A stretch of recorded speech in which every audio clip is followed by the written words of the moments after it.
Capítulo 74 – Projeto de construção naval. O que? Por que não podemos nos dar ao luxo de comprá-lo? Roland perguntou, enquanto analisava seu pedido de obter um navio de 2 mastros, que havia sido colocado na mesa de seu escritório. Barov limpou a garganta e depois explicou. Sua Alteza, é impossível. Um brig custa entre 80 a 120 membros da realeza de ouro, mas esse seria apenas o custo de fabricação. Também temos que levar em conta os salários da tripulação. Levando em consideração todos os custos adicionais, precisaríamos pagar até 200 royals de ouro. Eu não disse que não precisamos de marinheiros ou timoneiros. Nós também não precisamos de um capitão, só precisamos comprar um barco. Roland exclamou enquanto batia na mesa para sublinhar seu ponto. Com a ajuda de Vende, ele não precisaria de tantas pessoas para dirigir o barco. As embarcações de navegação fluvial, em sua maioria, navegavam em apenas uma direção. Então, para operá-lo, apenas as velas tinham que ser colocadas, o que tornava os timoneiros e marinheiros redundantes. No entanto, como podemos controlar o vento, porque eu deveria ter medo de não podermos seguir em frente? Sua Alteza, não há ofertas desse tipo, pelo menos não em Vilovtov. Barov explicou cuidadosamente. Parece que você não sabe o suficiente sobre esse setor. Em geral, o dono do navio é também seu capitão. Ele pode ser um comerciante ou ele pode fazer parte da nobreza. Se pertencerem ao primeiro grupo, viajarão entre todas as principais cidades ou vilas que tenham uma marina, para vender ou comprar mercadorias. Se eles pertencessem ao último grupo, eles normalmente recrutariam um capitão ou substituto que estivesse procurando por um barco. Os funcionários não serão pagos mensalmente. Em vez disso, seu salário seria pago de 1 a 3 anos de uma só vez. Na maior parte do tempo, o barco e a tripulação estão amarrados juntos. Você pretende comprar uma embarcação de um capitão, mas sem a tripulação que ele já havia contratado, então o salário que ele já pagou será sua perda. Mesmo para um membro da aristocracia, 80 membros da realeza não são uma quantia pequena de dinheiro. Depois do comércio com Vilovtov no início do mês, a prefeitura agora tem um saldo de 315 royals de ouro, mas se gastarmos metade para comprar um barco agora, não poderemos pagar os salários do governo. Milícia. O ministro assistente explicou sem pausa, mas depois, ele teve que primeiro tomar um grande gole de cerveja. Depois de pensar sobre o que ele ouviu, Roland perguntou. Você disse a maior parte do tempo. Sim, Barov assentiu. Há 2 casos em que os barcos serão vendidos sem a tripulação. O primeiro seria quando o comerciante estivesse precisando urgentemente de dinheiro, e eles teriam que vender todas as suas propriedades. Eles começarão a desmantelar sua tripulação e tentarão vender o navio o mais rápido possível. No segundo caso, o proprietário quer substituir o barco antigo por um novo. Ambos os casos seriam uma boa oportunidade, mas devo dizer que esse tipo de situação é muito raro. Espere, Roland franziu a testa. Você disse para comprar um novo barco. Então, neste caso, de onde vêm esses navios? Porto de Clearwater, Seabrieze District, Farsight Point. Apenas as cidades com um porto marítimo com uma doca são capazes de produzir novos navios. Ouvindo isso, Roland ficou em silêncio por um momento e pensou em tudo. Então, esse era o significado original de dentro de Vilovtov. É impossível encontrar um acordo como esse. No entanto, eu também não posso me dar ao luxo de viajar para nenhuma das cidades portuárias. Elas estão muito distantes, e se eu não contratei uma equipe, como eu pegaria o navio de volta a Bordestov? Como este é o caso, vou ter que pensar nisso. Quando o ministro assistente viu que o príncipe estava perdido em pensamentos, ele rapidamente saiu da sala.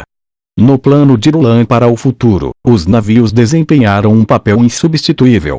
Se não houvesse uma maneira rápida e convencional de transportar a artilharia, ele não seria capaz de usá-las em batalha. Geralmente, as tropas do duque foram construídas a partir das tropas da fortaleza, mercenários, fazendeiros e cavaleiros. Então, inevitavelmente, sua velocidade de marcha era lenta quando eles precisavam se mover. mas a artilharia seria ainda mais lenta. Assim como Carter dissera, assim que atingiram um buraco, a artilharia não podia ser movida ainda mais. Durante essa época, não havia estradas de asfalto, nem sequer havia uma estrada de pedra. Durante esse tempo, as pessoas andavam mais, produzindo muitas trilhas. Durante os dias ensolarados eles teriam sorte, mas quando chovia, o caminho ficava enlameado. No final, como sempre, ele teria que confiar em si mesmo. Roland espalhou um pedaço de papel, anotando as especificações necessárias. Em primeiro lugar, o navio tem que ser capaz de transportar 1 ou 2 canhões, além de 30 pessoas, mas não seria alimentado mecanicamente, apenas com velas. Em segundo lugar, como o navio seria usado apenas em rios, precisaria ter um casco raso e estável. Em terceiro lugar, tinha que ser fácil de operar para que os membros da milícia pudessem lidar com isso depois de um curto treinamento. Considerando todos esses pontos, a única resposta possível era uma barcaça de fundo chato. O calado diante de Roland era muito raso.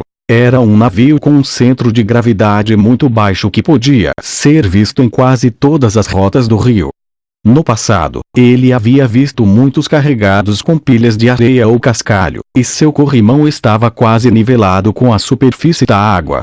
E enquanto houvesse um rebocador, seria capaz de puxar uma barcaça. Depois de determinar o tipo do navio, o próximo ponto-chave foi determinar qual material deveria ser usado na construção do navio. Roland escreveu 3 opções diferentes: madeira, ferro ou cimento. Barcos feitos de madeira pertenciam às primeiras árvores de tecnologia náutica. De uma jangada a um navio de guerra com mastro. De navegar no rio ou no mar, barcos de madeira poderiam ser usados em todos os lugares. Infelizmente, Roland não sabia como usar um tronco para construir um navio de fundo chato, nem tinha artesãos qualificados. Se ele confiasse no que sabia em seus artesãos, ele só seria capaz de fazer uma grande jangada que poderia desmoronar a qualquer momento. Navios feitos de ferro foram construídos de forma semelhante às casas, sempre tendo 2 vigas dispostas em um padrão cruzado, constituindo uma quilha. A quilha formada seria então revestida com folhas de ferro. Desde que Ana pôde fazer a soldagem, a rigidez geral foi garantida. No entanto, essa abordagem esgotaria as já pequenas reservas de ferro. Então, isso só poderia ser o último recurso, já que construir motores a vapor e canhões era uma escolha muito mais apropriada. Construir barcos de cimento seria a última opção. Desde que a construção da muralha já estava pronta, havia agora um excedente de matéria-prima. Enquanto Ana tivesse tempo para calcinar, eles teriam cimento suficiente para 1 ou 2 navios. O processo de construção também seria muito mais fácil do que o dos barcos a ferro. Desde que fossem capazes de produzir um gabarito de madeira que pudesse ser reforçado com barras de ferro, eles poderiam rapidamente preenchê-lo com cimento. Mesmo nesta área rural, eles poderiam facilmente criar vários barcos de pesca de cimento. Comparado aos navios de ferro, eles não enferrujariam. Com isso, o navio nem precisaria de muita manutenção. Apesar de um navio de cimento poder ser construído a baixo custo, ainda assim seria forte e durável. Mesmo que ele nunca tenha aprendido a fazer grandes navios de travessia oceânica, um veleiro fluvial não precisava de um alto nível de conhecimento tecnológico. Então, construí-lo não deve ser um problema, certo? Imaginando todos os detalhes em sua mente, Roland pegou a pena e rapidamente começou a desenhar esboços da barcaça. Uma área com um galpão perto do rio Xinshui estava escondida por muros. A fim de facilitar o processo de lançamento, Roland localizou a área de construção naval o mais perto possível do rio. O galpão oferecia abrigo contra o vento e a neve continha 2 bacias para queimar carvão, a fim de evitar que a temperatura caísse longe demais e destruir o efeito endurecedor. Os carpinteiros já tinham montado o molde de madeira do casco. O arco era formado em um desenho circular para reduzir a resistência à frente, e a parte traseira tinha um desenho quadrado para aumentar a área de carga. O barco tinha uma relação comprimento/largura de 3. e foi construído com uma largura de 8 m. Em comparação com a proporção tradicional de 8:1, era simplesmente um barco gordo. No centro, eles montaram 2 mastros. Os mastros foram inseridos no convés e conectados às vigas de ferro do navio. No convés, haviam colocado um leme de reserva. Em todos os lugares, o casco foi reforçado com barras de ferro entrecruzadas. Mesmo que eles não tivessem nenhum fio de ferro, não importava, já que Ana tinha soldado todas as cruzes de ferro com firmeza, para formar uma estrutura de ferro que estava conectada por toda a ponte. Quando o modelo e os reforços estavam prontos, Roland ordenou que os trabalhadores começassem a enchê-lo. O cimento foi derramado em um molde tipo bacia. O meio era plano, mas as paredes ao redor eram 5 metros mais altas, formando as paredes da cabana. À primeira vista, parecia apenas uma banheira de formato único. Todas as pessoas envolvidas na construção, incluindo Ana, nunca pensaram que esse material estranho, que era usado para construir as paredes, pudesse também ser usado para construir navios.